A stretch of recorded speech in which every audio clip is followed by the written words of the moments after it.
So, we have the Berkman loss. I see the medical exemption. Hurt my rib. Rafalia, he comes in huge. Back of my head is too, maybe he was on something because he was so much bigger and overweight. Hallman, same thing again. I'm starting to get paranoid and think all these guys are juiced up. I'm in Vegas. I got different people around me, and they're all like, man, what are you talking about? You've never been on testosterone? That's bullshit. Like, they wouldn't believe me. And they're like, that's crazy that you did that without this stuff. And then they gave me testosterone. I'm not going to name who, but there was one individual who gave me stuff for free. And I was like, screw it. Everybody else is doing it. Why do I need to take this huge pay cut? Why do I need to suffer? Why does my family have to suffer because I'm playing it straight? And this is the worst decision I've ever made.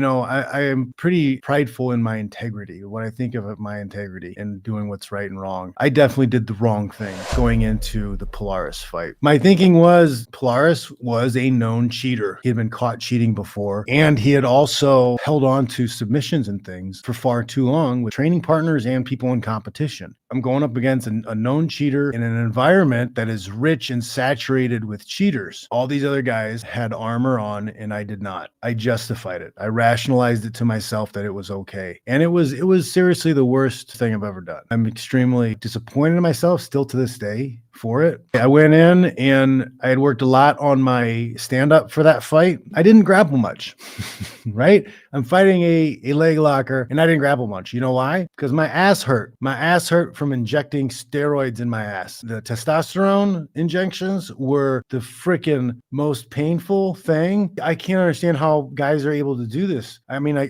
didn't really know what I was doing. I didn't even know the milligrams or any of that stuff. I just got a bottle and he said, take this much and put that in. And I was okay. But I had no idea what was going on. And because of the pain in my ass, like I couldn't really grapple. I couldn't sit on my butt. It hurt. I had a very much of a deficiency in my grappling for that fight, but I was just like, oh, he's not going to be able to take me down.